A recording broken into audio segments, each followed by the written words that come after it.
चंद्रनगर राज्य, जहाँ 3 भाई रहते थे। बड़े का नाम भीमा, मंझला का नाम लल्लन और सबसे छोटे भाई का नाम था भोला। पिताजी गुजर चुके हैं, तीनों भाई का विवाह भी हो गया। आज तीनों भाई पिता की संपत्ति का बंटवारा कर रहे हैं। आहा, देखो भाई, मैं सबसे बड़ा हूँ, इसलिए मैं बंटवारे का काम करूंगा। बोलो, तुम लोगों को मंजूर है? भैया, मैं तो मंझला हूँ, आप जो बोलोगे मुझे स्वीकार है। भैया, आप दोनों तो मेरे बड़े भैया हो, मैं तो सबसे छोटा हूँ। आप लोग जो फैसला करोगे मैं उसे स्वीकार कर लूँगा। पिता के जाने के बाद आप दोनों को मैं पिता स्वरूप मानता हूँ। तो फिर ठीक है, सबसे पहले हम खेतों का बंटवारा करते हैं। देखो भाई, हमारे पास 2 खेत हैं और एक मेड़ है। हम लोग 3 भाई हैं, इसलिए 2 खेत में से एक मैं और एक मंझला लल्लन का होगा और बचा मेड़ छोटा भाई यानी कि भोले का होगा। अरे वाह, बहुत अच्छा निर्णय है भैया, मुझे मंजूर है। कहो भोला, तुम तो चुप हो गए, क्या तुम्हें मंजूर नहीं? नहीं नहीं भैया, आप जो कहेंगे वह मुझे मंजूर है। अच्छा तो ठीक है, अब बारी आती है हमारे पिताजी द्वारा लगाए गए आम के पेड़ का। चलो अब आम पेड़ के पास चलते हैं। अब तीनों भाई आम पेड़ के पास आते हैं। आम के पेड़ में 2 डाली है, दोनों डालियों में आम के फल लदे हुए हैं। देखो भाई, ये है आम का पेड़। अब इसका बंटवारा भी कर लेते हैं। देखो, इसमें 2 डाली है और एक जड़ है। इन 2 डाली में से एक डाली मेरा होगा और एक लल्लन का होगा और जड़ भोला का होगा। बहुत अच्छा भैया, ये फैसला भी मुझे मंजूर है। आप लोग तो बड़े हो, मैं तो सबसे छोटा हूँ। मैं भला आप लोगों के बात को कैसे टाल सकता हूँ? मुझे भी मंजूर है भैया। अब तीनों भाई घर के पास आते हैं। अब घर का बंटवारा भी होना है। तो फिर ठीक है, अब बारी आती है इस घर की। इस घर में 4 कमरे हैं और एक छत है। 2 कमरा मेरा होगा और 2 कमरा लल्लन का, और जो खप्पर का छत बच जाएगा वो भोला का होगा। भीमा के इस फैसले से भोला बहुत दुखी हो जाता है, फिर भी बड़े भाई का फैसला मानकर वो कुछ नहीं कहता है। इस तरह घर का बंटवारा भी पूरा हो जाता है। अरे भैया, खेत, पेड़ और घर के बाद और एक जरूरी चीज तो आप भूल ही गए। अरे लल्लन, वो क्या जरूरी चीज है जो मैं भूल गया हूँ? क्या तुम मुझे याद दिला सकते हो? भैया, पिताजी ने हम तीनों भाइयों के लिए कुछ रुपए पैसे भी तो छोड़ गए हैं, आप उसे कैसे भूल सकते हो? अरे हाँ, याद आया, जरा रुको, मैं अभी लेकर आता हूँ।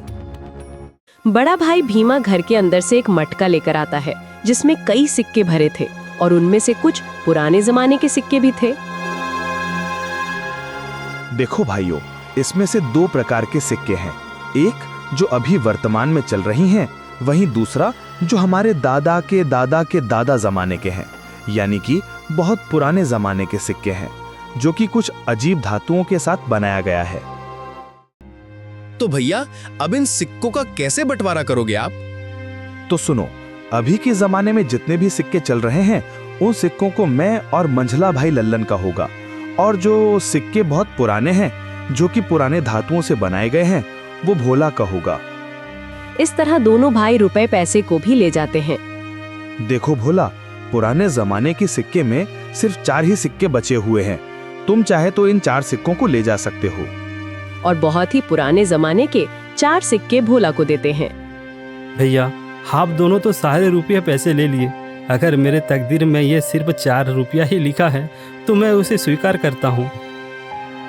भोला अपने हिस्से के 4 सिक्कों को लेकर घर के अंदर जा ही रहा था कि तभी बड़ा भाई रोककर कहता है, अरे भोला, तू पगला गया है क्या?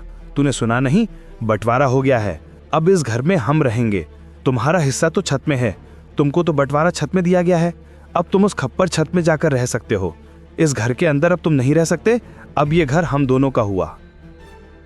भैया, आप ही कैसी बातें कर रहे हो? मैं कहाँ जाऊँगा? मेरा तो अभी अभी शादी हुआ है, मैं कहाँ रहूँगा भैया? अरे भोला भाई, ये तो तुम्हें पहले सोचना था ना, जब बंटवारा चल रहा था। अब पछताए क्या करें जब चिड़िया चुग गई खेत। दोनों भाई ने भोला और उसकी पत्नी को घर से धक्के मारकर बाहर कर दिया। वहीं दोनों पति पत्नी गांव के तालाब किनारे अपनी एक छोटी सी कुटिया बनाकर रहने लगे। हे भगवान, यह हमारे साथ क्या हो रहा है? अब ना घर का रहे ना घाट का, कैसे चलेगा जीवन? 2 वक्त की रोटी तो छोड़ो, एक रोटी भी नसीब में नहीं है। अब रोते जाओ, जी भर के रोते रहो। अकल तो तुम्हारी घास चढ़ने गई थी, मेरी मती मारी गई थी। जो मैंने तुम्हारे साथ विवाह किया, मेरी तो किस्मत ही खराब है। बड़े भाई बोलकर तुमने कुछ ज्यादा ही इज्जत दे दी। देख लिया नतीजा, अब भुगतो। पद्मा, वह दोनों मेरे बड़े भाई थे। अब बताओ भला, मैं उनसे कैसे सवाल जवाब करता? अच्छा, तुम्हारे बड़े भाइयों ने तो अपने छोटे भाई के लिए कुछ नहीं सोचा? सब कुछ तो रख लिया। तुम्हारे हिस्से में क्या दिया है? खेत के नाम पर मेड़ दिया है और पेड़ के नाम पर जड़ दिया है। घर के नाम पर छत दिया है और पैसे के नाम पर ये आदम जमाने के 4 सिक्के दिए हैं। पद्मा, अब बस भी करो, और कितनी ताने मारोगी? अब छोड़ो उन बातों को। चलो छोड़ दिया, अब बताओ आगे का क्या? क्या करोगे, क्या खाओगे, कुछ बताओगे मुझे? अब मैं क्या करूं पद्मा? अब तो मेरे पास कुछ भी नहीं है। एक काम करता हूँ, मैं मुखिया के पास इन पुराने सिक्कों को लेकर जाता हूँ। शायद इन सिक्कों के बदले मुझे कुछ नया सिक्का मिल जाए।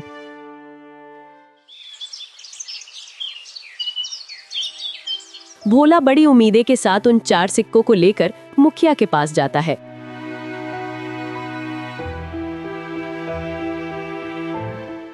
अरे भोला, तुम यहाँ? बताओ कैसे आना हुआ? मुखिया जी, मेरे पास यह सिर्फ 4 सिक्के ही हैं। क्या आप इन सिक्के के बदले मुझे कुछ नए सिक्के दे सकते हैं? अरे भोला, ये सिक्के बेकार हैं, अब ये चलन में नहीं रहा। भला तुम्हें इन सिक्कों के बदले कौन पैसे देगा? सच में तुम बहुत भोला हो। अब मैं क्या करूं? हे भगवान, मैं तो बर्बाद हो गया, मेरा सब कुछ लुट गया। अब देखो भोला, मैंने भी तुम तीनों भाइयों के बंटवारे की बात सुनी है। सुनकर बहुत बुरा लगा। दोनों भाइयों ने तो सब कुछ ले लिया और बदले में तुम्हें कुछ नहीं दिया। ऊपर से उन निर्दयी भाइयों ने तुम्हें घर से भगा भी दिया।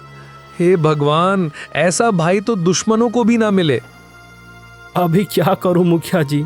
लगता है मेरी तकदीर में कुछ नहीं है। मेरा मर जाना ही ठीक है। तुम्हारी दुख मुझे देखा नहीं जाता भोला, पता नहीं क्यों। वैसे तो मैं किसी के ऊपर दया नहीं करता, फिर भी तुम्हारा दुख देखकर मेरे जैसे कठोर दिल भी आज पिघल गया। एक काम करो भोला, कल से तुम और तुम्हारी पत्नी मेरे खेतों पर काम करो। मैं जितना मजदूरी दूसरे मजदूरों को देता हूं, उससे ज्यादा मजदूरी मैं तुम दोनों को दूंगा। वैसे भी तुम्हारे पास अभी कोई काम नहीं है। हाँ मुखिया जी, मैं आपके यहाँ काम करूँगा, मेरी पत्नी भी काम करेगी। ठीक है भोला, तो फिर कल सुबह से खेत पर काम के लिए आ जाना। और ये तुम अपने सिक्के अपने पास ही रखो, शायद यही तुम्हारी 4 रुपए की तकदीर वाली निशानी है। भोला उदास होकर वापस अपने कुटिया पर आता है। भोला की पत्नी रास्ता देख रही थी। भोला अपनी पत्नी के पास आकर सारी बातें बताने लगता है। अब यही दिन देखना बाकी था। अब हमें दूसरे के खेतों में काम करना पड़ेगा। हाय रे मेरी किस्मत। अब देखो पद्मा, तुम ज्यादा ज्ञान मत दो। हमें काम मिला है, कल से काम पर जाना है। इस तरह दिन गुजरता गया। भोला और पद्मा अब मुखिया के खेतों पर काम करने लगे। रोजी रोटी का एक जरिया उन्हें मिल गया। खेतों पर फसल लहलहाने लगी। अरे भैया, इस साल तो हमारा फसल बहुत अच्छा हुआ है। हाँ भाई, इस साल तो बहुत ज्यादा फसल हुआ है। इस साल बहुत आमदनी होगा। अब चलो भैया, अब घर चलते हैं, कल सुबह फिर आएंगे।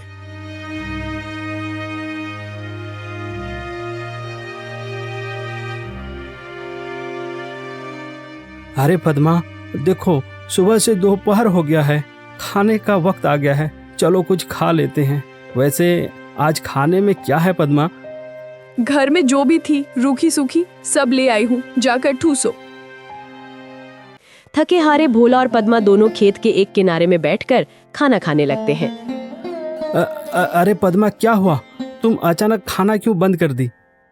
नहीं नहीं, कुछ नहीं, मैं तो बस ऐसे ही कुछ सोच रही थी। क्यों पद्मा, क्या हुआ, बताओ भी।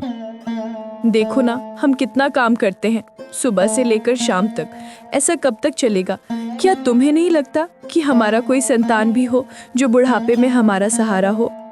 हाँ पद्मा, बार बार मैं भी यही सोचता हूँ, पर क्या करें, यह सब हमारे हाथ में नहीं, यह तो ऊपर वालों के हाथ में है।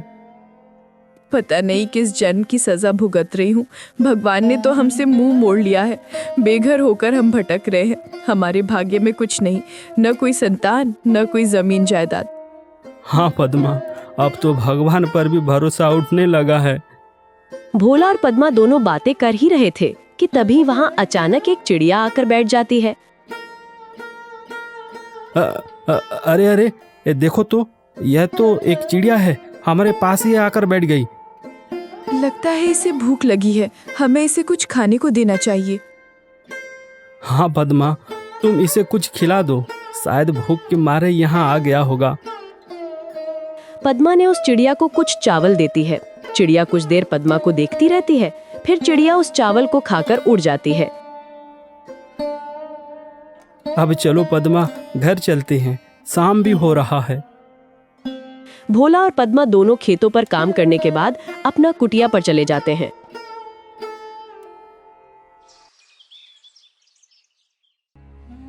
सुनिए भोला जी, ये फावड़ा उठाओ और मेरे साथ चलो। पर कहाँ? तुम फावड़ा लेकर कहाँ जाने की बातें कर रही हो? ज्यादा सवाल जवाब नहीं, मेरे साथ चलो, आज कुछ जरूरी काम करनी है। क्या? कोई जरूरी काम, वो भी इस वक्त, रात को? हाँ जी, आज हम वो काम करने जा रहे हैं जिसे आपको पहले ही कर लेना चाहिए था। पद्मा के कहने पर भोला फावड़ा उठाता है। दोनों पति पत्नी अपने उस खेत के मेड़ पर आते हैं जो उन्हें बंटवारे पर मिला था। पद्मा, यह तो हमारा मेड़ है, और वहाँ पर जो फसल लगी है, जहाँ पानी भरा हुआ है, वह तो मेरे दोनों बड़े भाइयों का खेत है, और हम जहाँ खड़े हैं यही हमारा मेड़ है। इसलिए तो मैं तुमको यहाँ लेकर आई हूँ बुद्धू। और सुनो, आप इस मेड़ को अभी के अभी तोड़ दो। ये क्या कह रही हो तुम?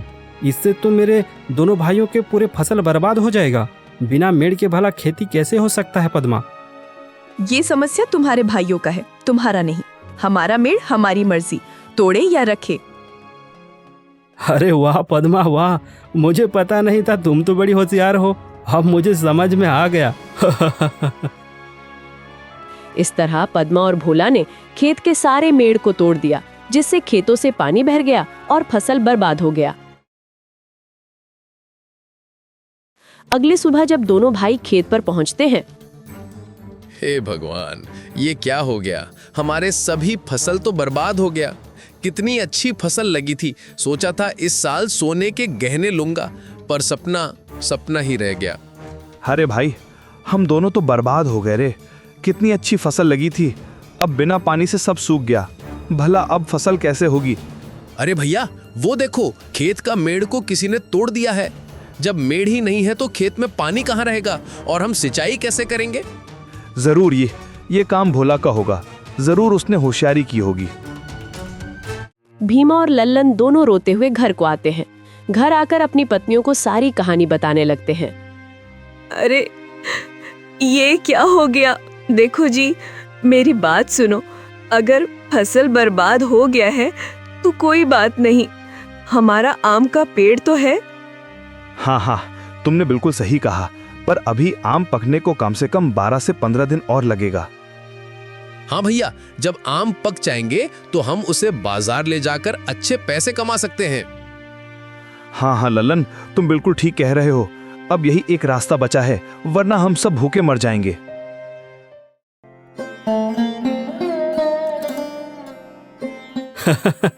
अरे पद्मा, तुम तो कमाल कर दिया, मेड़ तोड़ दिया। जैसी करनी वैसी भरनी, ये उन्हीं के कर्मों का फल है।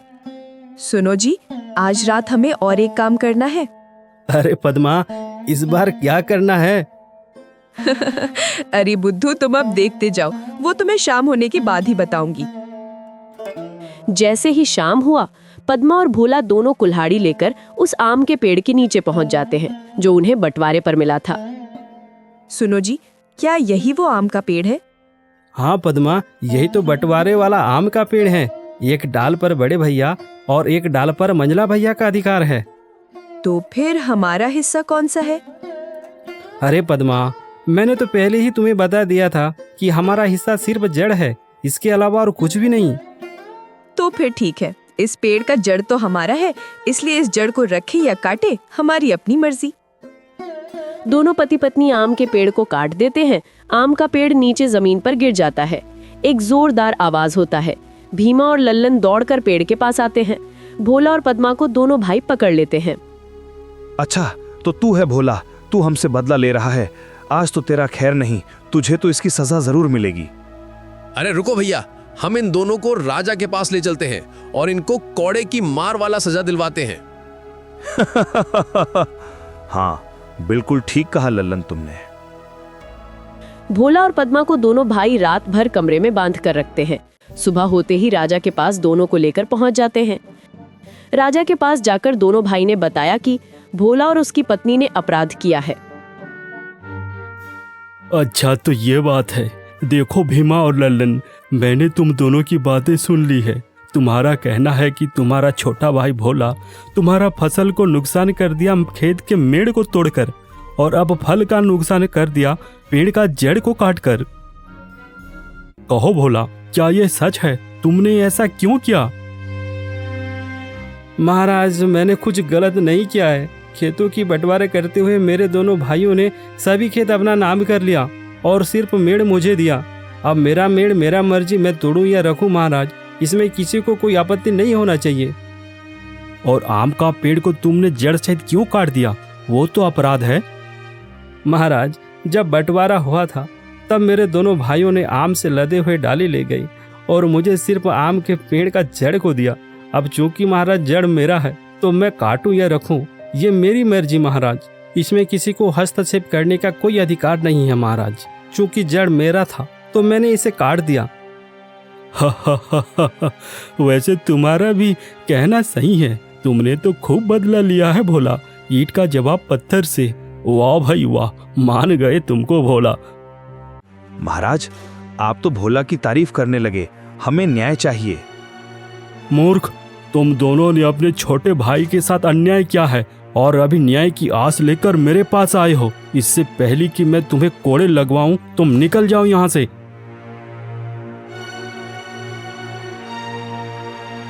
उस भोला की इतनी हिम्मत, उसने सरेआम हमें बेइज्जत किया है। उस भोला को तो सबक सिखाना ही पड़ेगा। हाँ भैया, नहीं छोड़ेंगे उसे। भोला और उसकी पत्नी रोज की तरह आज भी मुखिया की खेतों पर काम कर रहे थे। दोपहर के बाद जैसे ही दोनों खाना खाने बैठते हैं, तभी वो चिड़िया दोबारा उनके पास उड़कर आती है। अरे अरे, यह चिड़िया तो फिर से यहाँ आ गई। लगती है भूखी होगी बेचारी। चलो मैं इसे कुछ खाना खिला देती हूँ। देखो ये चिड़िया कितनी प्यारी है। अगर मेरा भी कोई संतान होता तो उसे भी मैं इसी तरह खाना खिलाती। पद्मा ने उस चिड़िया को खाना खिलाया। खाना खाने के बाद वहाँ एक चमत्कार हो गया। चिड़िया अचानक एक युवक के रूप में बदल गया। आप दोनों ने मुझे वापस इंसानी रूप में लाया है। आज के बाद आप दोनों मेरे माता पिता हो। अरे अरे, ये क्या? ये तो अभी एक चिड़िया थी, अब इंसान कैसे बन गया? कहीं तुम कोई बहरूपिया तो नहीं? चले जाओ यहाँ से। युवक को अचानक देख डरने लगे कि तभी वहाँ ऋषि चरणदास जी पहुँच जाते हैं। देखो भोला, तुम दोनों को डरने की कोई जरूरत नहीं है। ये युवक आज के बाद तुम्हारा है। तुम्हारा ही संतान की तरह तुम दोनों के संग रहेगा। क्या ये सच है बाबा? ये हमारा बेटा बनेगा? हाँ पद्मा, तुम हमेशा नाराज थी ना। आज के बाद तुम इसे अपना बेटा बना लेना। 20 वर्ष मैंने इस घड़ी का इंतजार किया है और आज वो समय आ गया है। 20 वर्ष? बाबा, क्या कोई रहस्य है? हाँ भूला, आज से 20 वर्ष पहले की बात है, जब मैं प्रातः स्नान के लिए नदी पर गया था। तभी नदी किनारे एक बच्चा रोते हुए मुझे मिला था। अरे, ये तो किसी का बच्चा है, नदी किनारे रो रहा है। अब मैं क्या करूं? इसे यहाँ अकेले छोड़ भी नहीं सकता। एक काम करता हूँ, इसे मैं अपने साथ आश्रम ले जाता हूँ। ऋषि चरणदास ने उस रोते हुए बच्चे को गोद में उठाकर अपने आश्रम ले आते हैं। हे ईश्वर, ये कैसी लीला है। मैं एक सन्यासी, इस बच्चे को देखभाल करना मेरी बस की बात नहीं। केवल एक माँ ही संतान का सही देखभाल कर सकती है, कोई दूसरा नहीं। ऋषि चरण जी बड़ी असमंजस में पड़ गए थे। वो दिन रात उस बच्चा के बारे में ही सोच रहे थे। समय गुजरता गया और वो छोटा सा बच्चा अब युवावस्था पर पहुंच गया। देखो बेटा माधव, मेरा भी अब उम्र होता जा रहा है। कब तक तुम मेरे साथ रहोगे? तुम्हें माँ बाप की आवश्यकता है, जो तुम्हें अपना नाम देकर तुम्हारा ख्याल रख सके और तुम्हें एक परिवार का प्यार मिल सके। पर बाबा, इस मतलबी दुनिया में भला कौन मुझे अपनाएगा? यहाँ तो सगे भाई भी एक दूसरे के नहीं होते। मैं तो एक अनाथ हूँ ना। नहीं रे माधव, इस दुनिया में भले लोगों की कमी नहीं है, बुराई के बीच अच्छाई भी है, झूठ के अंधकार में सच की ज्योति भी है। आप कहना क्या चाहते हैं? मैं कुछ समझा नहीं। ऋषि चरणदास जी माधव के भविष्य को लेकर दुविधा में फंस गए थे कि उनके बाद माधव का क्या होगा, वो कहाँ जाएगा। तभी उनके मन में एक ख्याल आता है। हे परम पिता, मुझे माफ करना। मैं अपने मंत्रों के बल से माधव को एक पक्षी का रूप दे रहा हूँ, जिससे कि वो एक सही माता पिता की तलाश कर सके। भविष्य में ये पक्षी जब किसी योग्य निसंतान दंपति के संपर्क में आएगा, उसी दिन ये मूल रूप में वापस आएगा। उसके बाद वही दंपति इस बच्चे के माता पिता होंगे। इस तरह ऋषि चरणदास ने माधव को एक पक्षी के रूप में बदल देते हैं। वो पक्षी दिन भर उड़कर घूमती, खाना खाती और वापस आश्रम पर आकर रात बिताती। इस तरह माधव का कोई माँ बाप नहीं था, इसलिए इसे मैंने एक पक्षी बनाकर उसे अपने लिए एक योग्य माता पिता की तलाश करने को कहा था, और वो तुम्हें तलाश लिया। आज उसके लिए माँ बाप मिल गया है, इसलिए उसे अब पक्षी बनने की जरूरत नहीं है। भोला और पद्मा, आज के बाद ये तुम्हारा बेटा हुआ। क्या ये सच है बाबा? ये हमारा बेटा बनेगा? आपका बहुत बहुत धन्यवाद बाबा। आपने हमारे निसंतान के वर्षों के दुख को आज दूर कर दिया है। ऋषि चरणदास जी वहीं से वापस अपने आश्रम की ओर चले जाते हैं। वहीं दूसरी ओर भोला और पद्मा माधव को लेकर अपने घर आ जाते हैं। भोला और पद्मा माधव को पाकर बहुत खुश थे। लेकिन एक दिन। क्या बात है पिताजी? मैं पिछले कुछ दिन से देख रहा हूँ, आप चिंतित लग रहे हैं। अरे कुछ नहीं बेटा, मैं तो बस ऐसे ही अपने आप में खो गया था। नहीं पिताजी, मैं समझ सकता हूँ आप चिंतित हैं। आप मुझे बताइए, मैं आपकी क्या सेवा कर सकता हूँ? माधव जिद करने लगा। भोला खुद को रोक नहीं सका। उसने सारी आपबीती माधव को बताया कि किस तरह उसके दोनों भाई ने उसके साथ भेदभाव किया और घर से बाहर निकाल दिया है। अब आपको चिंता करने की आवश्यकता नहीं है पिताजी। आज के बाद मैं ही सारा काम करूंगा, आप आराम कीजिएगा।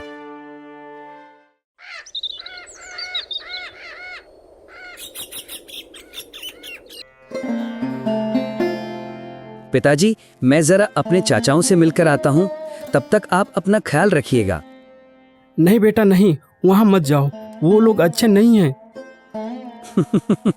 पिताजी, अब आप देखते जाइए आपका ये माधव अब कैसे अपने चाचाओं को चक्की पिसवाता है। पिता के मना करने के बाद भी माधव अपने साथ एक कुल्हाड़ी लेकर भीमा के घर पहुंच जाता है। अरे वो कौन हो तुम और यहाँ क्या लेने आए हो? चाचा जी नमस्ते। आपने मुझे पहचाना नहीं? मेरा नाम माधव है। मेरे पिताजी भोला ने मुझे आपके पास भेजा है। क्या भोला का बेटा? रातों रात भोला का बेटा कहाँ से टपक गया? अरे पागल, ये क्या मजाक है? भोला के पास तो कोई संतान नहीं है, तुम जरूर कोई चालबाज हो। ललन, मुझे लगता है ये भोला का कोई नया चाल है। हमें सावधानी से काम करना होगा। अच्छा चलो, अच्छा ठीक है, बताओ तुम यहाँ क्या करने आए हो? जाओ अपने बाप के पास। चाचा जी, मैं अपना छत लेने आया हूँ, जो आपने अपने कमरे के ऊपर लगा रखा है। अरे तुम पागल हो गया क्या? कहाँ है तेरा छत? अरे चाचा जी, लगता है आप भूल गए। आप लोगों ने पिताजी को बंटवारे में जो छत दिया था ना, और कमरे जो आप लोगों ने रखे थे, अब मैं उसी घर का छत को लेने आया हूँ। अरे अब ये क्या नया नाटक रे? अगर तू ये छत ले जाएगा तो फिर हमारा कमरा किस काम का होगा? ये लड़के, तू ये छत नहीं तोड़ सकता, अंजाम बहुत बुरा होगा। मैं तो बस मेरा काम करने आया हूँ। आप लोग मेरे काम में दखल क्यों दे रहे हो? इतना कहकर माधव घर के ऊपर चढ़ जाता है और छत को तोड़ देता है। छत टूटने के बाद घबराकर दोनों भाई राजा के पास शिकायत करने पहुंच जाते हैं।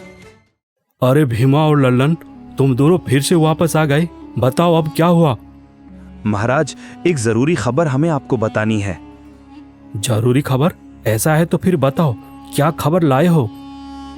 महाराज, भोला के पास कोई संतान नहीं है। अचानक रातों रात उसका संतान पैदा हो गया, और वो भी करीब 20 साल का लड़का। हाँ महाराज, और उसने सुबह हमारे घर के सारे छत को तोड़ दिया है और कहता है राजा भी मेरा कुछ नहीं बिगाड़ सकता।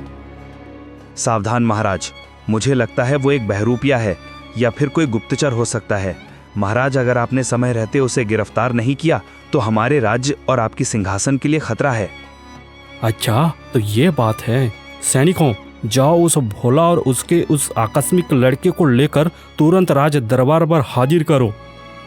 कुछ देर के बाद सैनिकों ने भोला और माधव को पकड़कर राज दरबार पर हाजिर करते हैं। सुनो भोला, क्या ये तुम्हारा संतान है? हाँ महाराज, यह मेरा ही लड़का है। इसका नाम माधव है। माधव, तुमने इनके घर की छत को क्यों तोड़ दिया? और तुमने कहा कि राजा भी मेरा कुछ नहीं बिगाड़ सकते। तुम्हारी इतनी बड़ी हिम्मत कैसे हुई? महाराज, मैंने कुछ गलत नहीं किया और मैंने कुछ गलत नहीं कहा। सुनिए महाराज, बंटवारे में मेरे दोनों चाचा ने घर और कमरा खुद ले लिया और केवल छत मेरे पिता भोला को दिया। अब मैं अपने पिता के हिस्से का सामान को तोड़ूं या रखूं, ये तो मेरा हक है। इसमें गलती कहाँ है महाराज? मैंने तो बस अपने पिता के हिस्से को तोड़ा है। मैंने चाचा जी के सामान को हाथ भी नहीं लगाया। अरे भीमा, क्या तुमने बंटवारे में भोला को छत दिया था? हाँ महाराज, हमने भोला को बंटवारे में घर का छत दिया था और कमरा हमने रखा था। अरे ये कैसा बंटवारा है? फिर तो ये सही है। इसमें भोला और माधव का कोई दोष नहीं है। ये गलत है महाराज। अब बिना छत के हम कैसे रहेंगे? तुम अपने आप को बड़ा चालाक समझते हो भीमा। यह बात तुम्हें पहले ही सोच लेना चाहिए था। अब तुम्हारी करनी का फल तुम्हें ही भुगतना होगा। नहीं नहीं महाराज, ये झूठ बोल रहा है। ये भोला का बेटा नहीं है, ये एक गुप्तचर है। मैं गुप्तचर हूँ? इसका क्या आपके पास कोई प्रमाण है? बताओ भीमा, इसके गुप्तचर होने का तुम्हारे पास कोई प्रमाण है? तो फिर तुम इस पर आरोप क्यों लगा रहे हो? महाराज, अगर प्रमाण की बात है तो पहले इस माधव को प्रमाण मांगिए। क्या ये हमारी खानदानी है या कोई बहरूपिया? माधव, क्या तुम अपना प्रमाण दिखा सकते हो कि तुम इनकी खानदानी वारिस हो? महाराज, मेरे पास प्रमाण है, लेकिन सबसे पहले इन दोनों भाइयों को प्रमाण मांगिए। क्या इनके पास खानदानी होने का कोई प्रमाण है? लल्लन और भीमा, क्या तुम्हारे पास कोई प्रमाण है? प्रमाण? नहीं महाराज, ऐसा तो कोई प्रमाण नहीं है। तो माधव, इन दोनों के पास भी कोई प्रमाण नहीं है। क्या तुम्हारे पास खानदानी होने का कोई प्रमाण या सबूत है? हाँ है महाराज, मेरे पास प्रमाण है। भोला ने माधव को पहले ही 4 सिक्के दे रखे थे। माधव अपने जेब से पुराने जमाने के वही 4 रुपए वाले सिक्के निकालकर राजा को देता है और कहता है कि ये प्रमाण है उसकी खानदानी होने का। महाराज, ये रहा प्रमाण। ये पुराने जमाने के सिक्के हैं, जो कि हमारे दादा के दादा जमाने की है। अब ये मेरे पिता ने मुझे दिया है। यह है मेरा खानदानी सिक्का, मेरे पूर्वजों के जमाने का। राजा उन सिक्कों को अपने हाथ में रखकर ध्यान से देखकर कहता है, अरे हाँ, ये तो सैकड़ों साल पुराना सिक्का है। उस समय तो मेरे पिताजी भी राजा नहीं थे, बल्कि मेरी भी दादा के जमाने के उसी समय का यह सिक्का है। इसकी बनावट और इसके धातु बिल्कुल अलग है। आज के जमाने में यह सिक्का करोड़ों रुपए का है। इसका मतलब यह साबित हो जाता है कि तुम ही असली खानदानी हो। अरे बेवकूफ, ये हमने क्या कर दिया? जिस सिक्का को हम खोटा समझ रहे थे, देखो आज वो सिक्का ने साबित कर दिया कि वो खानदानी है। हाँ भैया, और राजा बता रहे हैं कि वो अनमोल हैं, करोड़ों रुपयों के हैं। ये हमसे बहुत बड़ी गलती हो गई।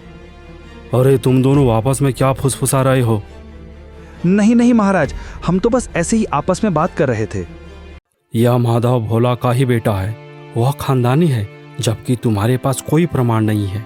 और उसने छत इसलिए तोड़ा क्योंकि तुम लोगों ने भोला को बंटवारे में छत देकर ठग दिया था। क्योंकि वह उनका छत है, चाहे वह तोड़े या रखें, उस पर हम उंगली नहीं कर सकते। और सुनो भीमा और लल्लन, तुम दोनों ने मेरा और इस राज दरबार का समय खराब किया है। तुम दोनों ने अपने छोटे भाई के ऊपर अन्याय किया है। तुम दोनों को सजा तो मिलकर ही रहेगी। हमें माफ कर दीजिए महाराज, आज के बाद हम दोबारा ऐसा गलती नहीं करेंगे। माफी नहीं, गलती की सजा मिलती है। सुनो मंत्री, मैं ये आदेश देता हूँ कि भीमा, ललन और भोला के खेतों का बराबर बराबर बंटवारा होगा। साथ ही घर भी बराबर हिस्से में बांटी जाएगी। इसके अलावा भोला ने जो संघर्ष किया है और उसने जो कड़ी मेहनत करके ज़िंदगी गुजारी है, उसके इस धैर्य और साहस को हम प्रणाम करते हैं।